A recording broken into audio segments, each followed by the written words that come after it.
Ce jeune a décidé de prendre des stéroïdes en même temps qu'il a fait ses premiers pas dans une salle de musculation. J'ai trouvé ça plutôt alarmant et ça m'a donné envie de faire cette vidéo. On va reparler de ce cas en fin de vidéo, mais aujourd'hui je vais t'expliquer tout ce qu'il faut savoir pour bien débuter en musculation et faire de ce sport ta nouvelle habitude. Générique.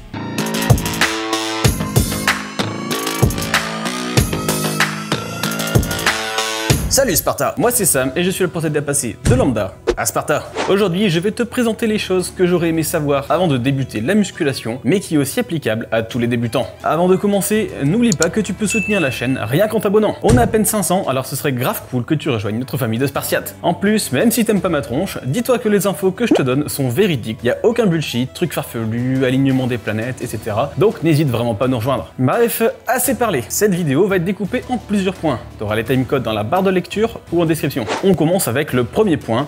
Trouve ta motivation. Si tu veux vraiment pouvoir être constant dans ta pratique de la musculation, il va être important de savoir pourquoi tu t'entraînes. Là, il n'y a pas de mauvaise réponse. Ça peut être pour t'améliorer dans ton sport de prédilection, ça peut être pour pécho, avoir un meilleur physique ou encore pour être en meilleure santé. Je pense notamment à Aline Dessine qui s'était mise à la musculation dû à son problème de genou qui l'avait empêché de marcher pendant plus de 2 ans. Dans une vidéo, elle explique que le sport lui a littéralement sauvé la vie. Tu auras le lien en description si t'es curieux. Bon, c'est sûr que certains objectifs se garderont plus ou moins longtemps, mais l'important en musculation va être d'avoir une motivation pour environ les 2-3 premiers mois, le temps que ta routine s'installe. Ensuite, ça va devenir un automatisme, au même titre qu'aller bosser ou manger. Donc une fois que tu as cette motivation, ce feu qui brûle en toi, tu vas te dire allez let's go, je vais m'entraîner tous les jours pendant 2 heures. Doucement, doucement. Motiver c'est bien, mais il ne faut pas brûler les étapes. Pour ce deuxième point, il va être important de garder en tête que tu ne peux pas passer de 0 entraînement par semaine à 7 entraînements par semaine. Aussi déter que tu puisses être, ton corps est pas fait pour ça et tu vas vite abandonner. L'idéal quand tu débutes est de trouver 3 créneaux d'environ 1 heure dans ta semaine que tu pourras reproduire chaque semaine. Aussi, le mieux est que ces 3 créneaux ne sont pas sur des jours consécutifs afin que tu puisses récupérer du mieux possible.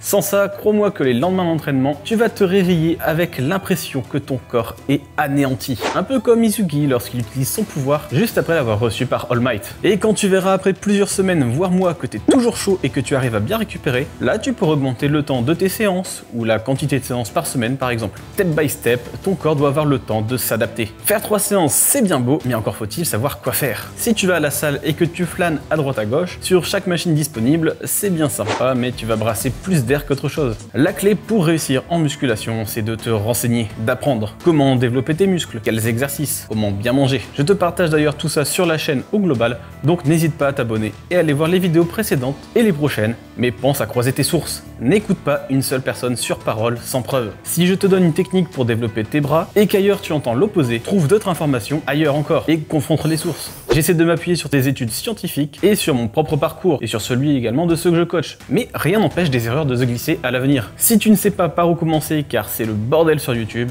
il y a la base de la musculation, à savoir les méthodes de Lavier. Donc Gundil et Delavier ont écrit énormément de livres pour tout niveau. Certains passages ont peut-être besoin de mise à jour depuis le temps, mais dans la globalité, ce sont toujours d'excellents bouquins qui te fourniront une base vraiment solide. Maintenant que tu as cette base solide sur les exercices et sur la nutrition, on passe au prochain point, te préparer un programme adapté.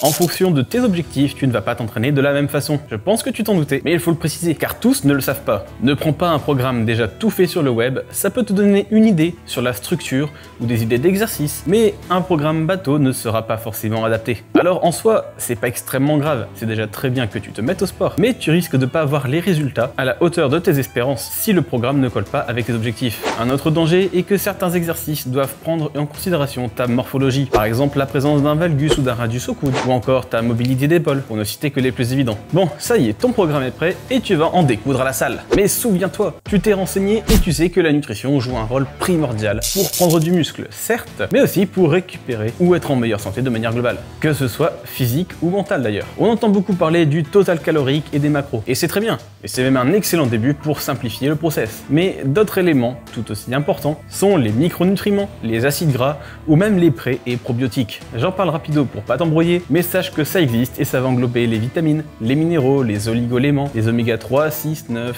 etc. Pense à manger convenablement au niveau des calories, protéines, glucides, lipides et fibres, et de varier ton alimentation, histoire de couvrir tout ça. On continue avec le troisième pilier le plus important. Donc après le sport et la nutrition, on va bien sûr retrouver le sommeil. Néglige ton sommeil et tu en paieras les conséquences. Il est admis qu'il faut 7-8 heures de sommeil par nuit pour être en pleine santé, mieux récupérer, mieux régler ton système hormonal au global, comme par exemple tes taux de testo et de cortisol, mais aussi les hormones responsables de la sensation de satiété. Donc la leptine, mais aussi sur ton insuline, sur l'œstrogène, ou encore ta sensibilité à la dopamine. Je te le redis, mais t'as dû déjà le voir ou l'entendre un peu partout. Pour améliorer ton sommeil, essaye d'éviter les lumières artificielles, surtout du téléphone ou du PC, 1 heure avant le coucher. Mets en place une routine, par exemple lire un livre, méditer, prendre une douche avant de te coucher et à heure fixe si possible. Si c'est vraiment la galère avec tout ça, essaye aussi de te supplémenter en mélatonine. C'est à la mode, mais essaye d'abord de réduire les écrans et de mettre en place ta routine, et avec le sport, tu devrais réussir quand même à améliorer ton sommeil. D'ailleurs, un problème de débutant, c'est de tout miser sur des compléments alimentaires, voire pire, sur les produits dopants. Et on en vient au titre de la vidéo qui va me servir d'exemple pour illustrer ce point. Donc ce jeune a décidé de commencer la musculation et dans le même temps de se doper. Soi-disant pour faire une expérience, de voir si les gains qui sont incroyables quand tu débutes à la salle peuvent être encore plus incroyables si tu prends des dopants en même temps. Ah oui, comme tu peux le voir, son corps a pas très bien réagi,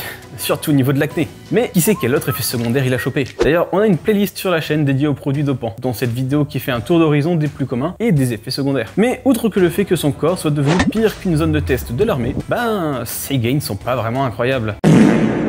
C'est pas pour dénigrer son travail à la salle, dans l'assiette, etc. Mais soyons objectifs. Prendre des anabolisants et risquer sa vie et avoir un corps en 4 mois que des pratiques naturelles peuvent avoir en moins d'1 an, je trouve que le raccourci est pas fou par rapport au risque pris. Et c'est un problème plutôt récurrent. Ici, c'est pour des produits dopants, mais même en général pour les compléments alimentaires. Quand tu débutes, ça ne sert à rien de te ruiner un complément. L'impact sera vraiment insignifiant. Donc, à moins que tu couvres des manquements de ton alimentation, et encore, tu devrais demander conseil à un médecin ou un pharmacien. Pourquoi je te conseille d'aller voir un professionnel de santé pour des compléments, tu vas me dire? C'est simple, certains compléments peuvent être inoffensifs, mais d'autres ne le sont clairement pas. Par exemple, les vitamines liposolubles en excès sont extrêmement néfastes, certains oligo-éléments également. Relax, take it easy comme on dit, les gains arrivent et tes objectifs seront atteints. Apprends, mets en place un plan d'action avec tout ce qui est nécessaire, n'essaye pas de cramer les étapes et mets en place tes bonnes habitudes progressivement pour les garder sur le long terme. Comme d'hab, abonne-toi, active la petite cloche de notification et passe me faire un coucou en commentaire. Allez, à la semaine prochaine Sparta!